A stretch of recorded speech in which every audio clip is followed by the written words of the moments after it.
పేర్లు మార్చుకోవడం తప్ప ఒక్క ప్రాజెక్టుకి ఒక్క పైసా ఈ జగన్మోహన్ రెడ్డి ఖర్చు పెట్టాడు. మరి ఇదే కాదు, ఇవాళ చివరికి వీళ్ళ తాత ముత్తాతల ఆస్తుల్లాగా ప్రజల పొలాలలో ఉన్నటువంటి సర్వేరాలపైన జగన్మోహన్ రెడ్డి గారి బొమ్మ. ఈ బొమ్మల పిచ్చ తప్ప చివరికి బాత్రూమ్ తలుపుల మీద కూడా బొమ్మలు వేసుకుంటున్నటువంటి వ్యక్తి ఈ జగన్మోహన్ రెడ్డిని ఏమనాలా? మరి ఇదే కాదు, పట్టాదారు పాస్ పుస్తకాల పైన కూడా ఈయన బొమ్మ. ఎవడబ్బా సొమ్మని నువ్వు నీ బొమ్మలు వేసుకుంటావు జగన్మోహన్ రెడ్డి? ఇవాళ ప్రజలు చీకొడతా ఉన్నారు. వీళ్ళ యొక్క విధానాలు ఇంకా మరుగుదొడ్లు బయట ఎందుకు, లోపల కూడా వేసుకో జగన్మోహన్ రెడ్డి, చూస్తూ కార్యక్రమాలు చేస్తారు. సిగ్గు లేకుండా బొమ్మలు వేసుకునే ఇలాంటి ముఖ్యమంత్రి ఇవాళ ప్రజలు చెప్తా ఉన్నారు. కదలి వస్తున్నటువంటి స్పందనే తెలుపుతా ఉంది మీ పైన ఎంత వ్యతిరేకత ఉందనే విషయాన్ని. ఇదేనా విశ్వసనీయత అంటే? మడం తిప్పనన్నావు, విశ్వసనీయత అన్నావు, ఇచ్చిన మాటని తప్పనన్నావు, ఇవాళ అన్నీ రివర్సే చేసావు. ప్రత్యేక హోదా అన్నావు, నాకు 25 పార్లమెంట్ సభ్యులను ఇవ్వండి, కేంద్రం మెడలు వంచి ప్రత్యేక హోదా తెస్తా ఉన్నావు. ఎక్కడ ప్రత్యేక హోదా? నీ కేసుల కోసం నువ్వే వెళ్ళి నీ మెడ ఉంచావు. హోదా లేదు, ఈ రాష్ట్రానికి రావాల్సినటువంటి ప్రాజెక్టులు లేవు.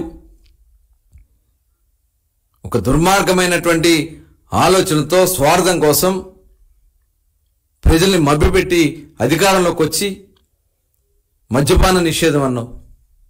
నేనొస్తే మద్యాన్ని రాష్ట్రం నుంచి నిషేధం చేస్తానన్నావు. ఏమైంది మద్యపాన నిషేధం? అడుగడుగున బెల్ట్ షాపులు పెట్టి, పనికిరాని బ్రాండ్లు పెట్టి, నిజంగా ప్రజలు మొత్తం కూడా ఆరోగ్యాలు చెడగొట్టుకుంటూ చిన్న వయసులోనే ఆడబిడ్డలు వితంతువులుగా మారిపోతున్నటువంటి పరిస్థితి. ఇది మాట తప్పడం కాదా? మడలు తిప్పడం కాదా జగన్మోహన్ రెడ్డి గారు? ఇవాళ సిపిఎస్ రద్దు అన్నావు, ఉద్యోగస్తులు మోసం చేశావు. అదెంత పని అన్నా? వారం రోజులు అన్నావు.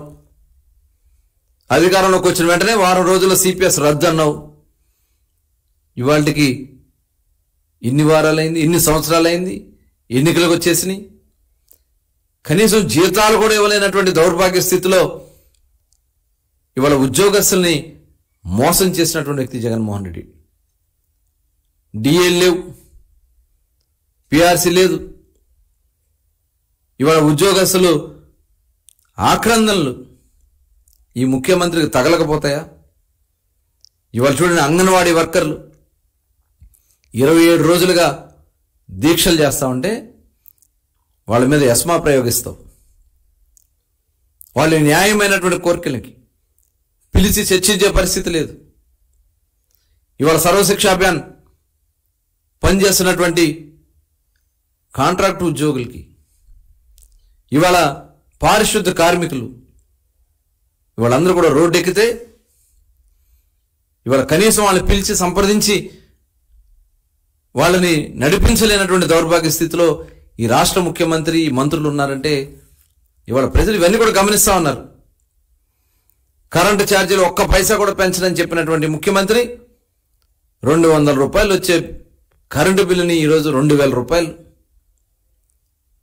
ఎక్కడి నుంచి తెచ్చి కడతారు? ఆదాయాలు లేకుండా చేసావు, పనులు లేకుండా చేసావు.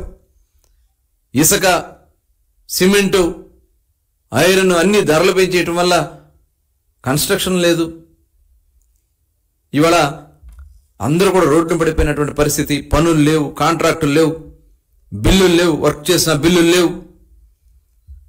ఇలా ప్రతి ఒక్కరిని, యువతను ఇందాకడే చెప్పాను, జాబ్ క్యాలెండర్ పేరుతో యువతను మోసం చేశావు. ఇక్కడే అమరావతి రాజధాని, నేను ఇక్కడే ఇల్లు కట్టుకుంటానన్నావు.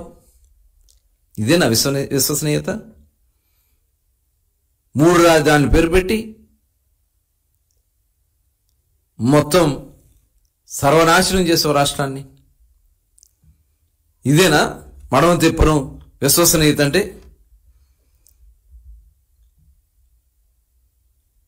నారాసుర రక్త చరిత్ర అన్నావు. ఇవాళ మొత్తం నీ చుట్టే ఉందనేది సిబిఐ చెప్తా ఉంది. ఇవాళ సొంత చెల్లి మీద, ఇవాళ మళ్ళీ సొంత చెల్లి మీద కేసులు పెట్టే పరిస్థితి, బాబాయ్ చెల్లి మీద కేసులు పెట్టి దాడులు చేసే పరిస్థితి.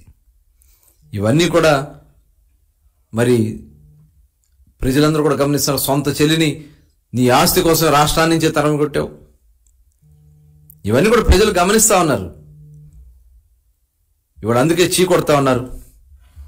ఇవాళ రాష్ట్ర ప్రజలకి ఒక భరోసా, ధైర్యాన్ని ఇవ్వాలనే ఉద్దేశంతో రా కదలిరా ప్రోగ్రాం ద్వారా ప్రజలకు ఒక మనోధైర్యాన్ని ఇస్తూ